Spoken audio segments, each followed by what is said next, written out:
To clarify, I worked for the state, driving a white van that transported police officers along with dangerous apprehended criminals from the station to a high-security prison. These criminals included serial killers, sex offenders, and other such abominations. The van had 8 seats in total, 2 at the front, separated from 6 at the back by a thick transparent plastic panel for driver protection. I was never specifically told the crimes they had committed, but the drive could be over an hour long, which meant I often had enough to gauge from their conversations and ramblings. Some would yell and try to fight the police or escape during the ride, but the van was built rock solid to account for those types. Some were child abusers, molesters, remorseless killers who gloated about their sins. Others would beg the police to let them go. I was disgusted by these people, but never disturbed to the point of wanting to quit. After 10 years on the job, nothing fazed me anymore. In fact, I was proud of what I did. The more horrific the person, the more I liked the idea of sending them off to get what they deserved. That was until one day, when a calm, well-groomed young man was apprehended and brought to the van. 4 police officers accompanied him. He was dressed in a tailored blue suit and had shiny brown slicked-back hair. Couldn't have been older than 30. At first, I mistook him for a manager or lawyer from a distance, before noticing he had both hands behind his back. He nodded politely as he passed my window and was taken to the back. They unfolded the seats and sat down, and the door was slammed shut. I started the engine. "This ride's an hour and a bit. You're not going to give us any trouble, are you, son?" asked one of the officers.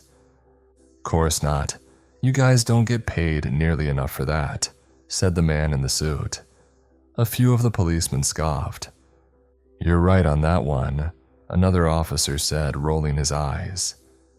"My uncle used to be a cop. Ironic, I know," the man in the suit replied nonchalantly, still handcuffed. "But when he started, there were 50 in his division. Now there's about 10. Makes you wonder if all the tax money is going to nuclear warheads instead." "Wouldn't be surprised," one officer mumbled to another, shaking his head. "My lawyer told me not to say that because it might piss you off, but I told him you'd all let me go as soon as you heard it." The policeman guffawed, the entire van erupting with laughter. I wondered what was so funny. Whatever crime he had committed, this man was bantering without a care, while being deported to face life in prison, or possibly the death penalty. He cracked a few more jokes and they were wrapped around his little finger. A while later, he caught my eye in the rearview mirror. "You must hear all sorts of crazy stories," said the suited man, talking directly to me. "Imagine being an Uber driver, but all the passengers kill people. I'd watch that reality show," he continued. "Still, it must be satisfying in a weird sort of way, bringing them all to justice, literally." "Yeah, sick people like you," I replied. He stared at me through the mirror. I felt a chill out of nowhere. My blood ran cold and I instantly regretted opening my mouth. "Sick people like me." There was silence for a few seconds. The cops looked at each other awkwardly. I kept quiet. "Well, cheers to you on behalf of all the sick people like me then," he finally said. I couldn't tell if he was being sarcastic. "I mean it. If it weren't for you, we'd all have to walk to prison. Wouldn't want to drop the soap after that hike." "He must be fun at parties," a cop smirked. I realized the cop was referring to me. They all laughed again. For the rest of the journey, they talked about politics, stories about other prisoners, and how early they could leave for work. They had an odd chemistry with him. The policemen acted very differently to how they usually did. They usually tried to bully the criminals or scare them into a confession. On the contrary, this time it almost seemed like they were all at a big dinner party, and I wasn't invited. Perhaps they were getting some entertainment while they could, or they were intimidated by him and didn't want to admit it, I thought. Some serial killers were notorious for being charming after all. Everyone's heard of Ted Bundy. I realized that even after all that chat, I still had no idea what crime he had committed. When we arrived, I opened the back doors for them to get out. "Thanks for the lift. Drive safe." He grinned at me and they took him away to the prison. The nerve, I thought. I got back in the driver's seat. About a week later, I was in between shifts and decided to take a break at a cafe in the parking lot. I walked inside and joined the queue, eyeing a big latte. As I glanced to the side, my heart skipped a beat.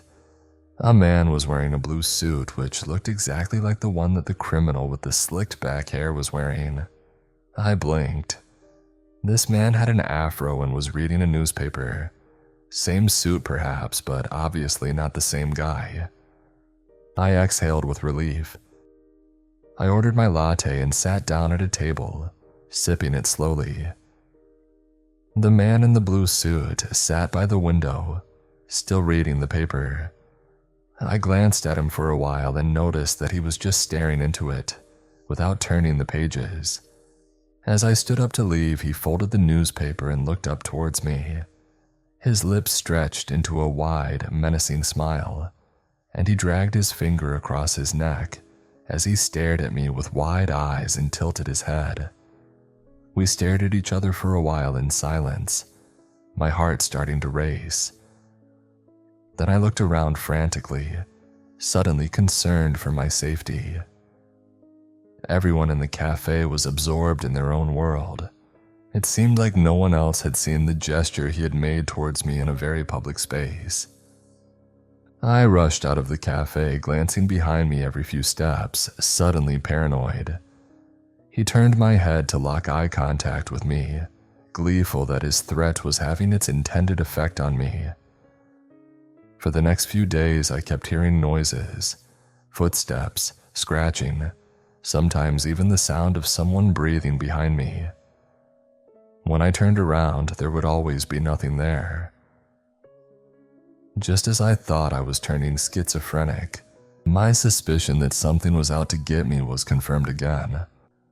I was at the grocery store on the weekend, putting vegetables in my cart as a woman wearing a blue denim jacket and flowery dress was walking towards me. She was pushing a cart with a baby strapped to the seat.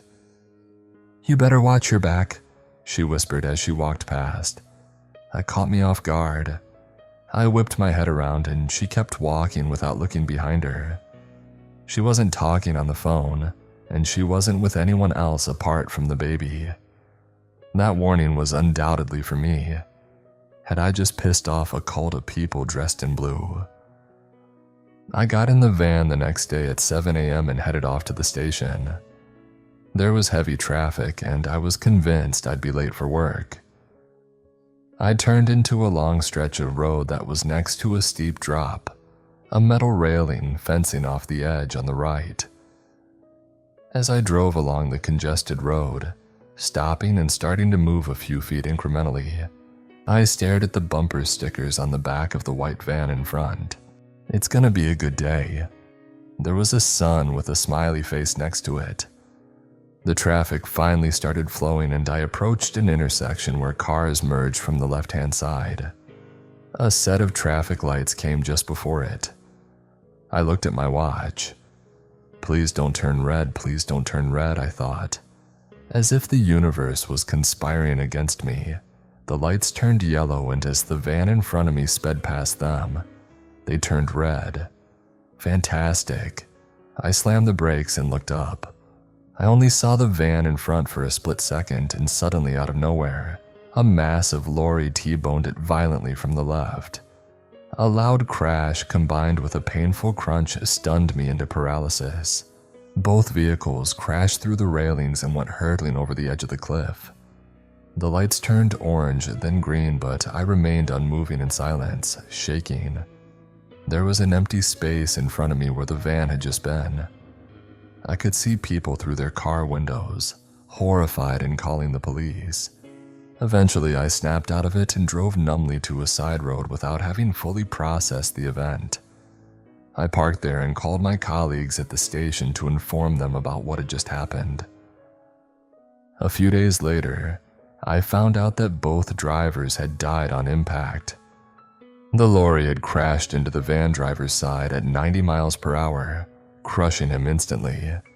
They thought it was a freak accident at first, until they recovered the remains and discovered the lorry driver's phone, which had been in a holder stuck to his windshield. It wasn't a GPS on the phone that was guiding him. At the time of the crash, he had been using a navigator app connected to a tracking device. The device had been tracking my vehicle. The police searched my van top to bottom and found the bugger stuck to the underside of one of the back seats. The seat that the man in the slick-backed hair wearing the blue suit had sat in on his ride to prison about 2 weeks ago.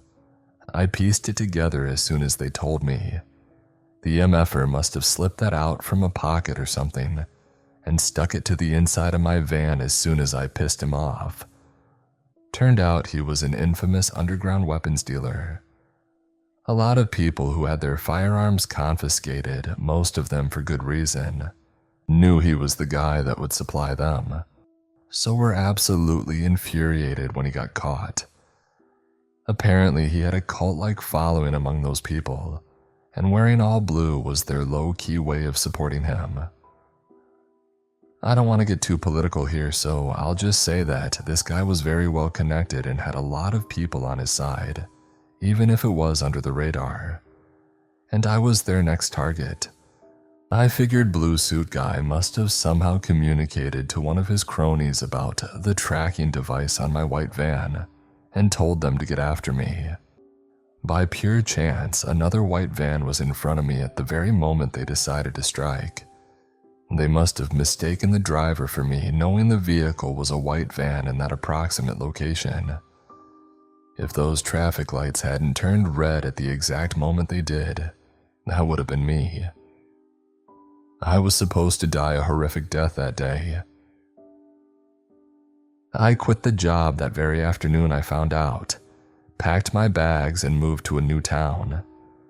Since then, I've moved several times. The paranoia won't leave me. I think it'll stay with me for the rest of my life. Anytime I see someone wearing blue, a wave of terror sweeps over me. The same terror I felt seeing that van in front of me get pummeled and tumble over the cliff edge, knowing that should have been me. Previously, I'd always taken pride in the fact that I was a brutally honest guy, but I'm a lot more careful nowadays. And one thing's for sure, when someone makes a lame joke now, I always laugh.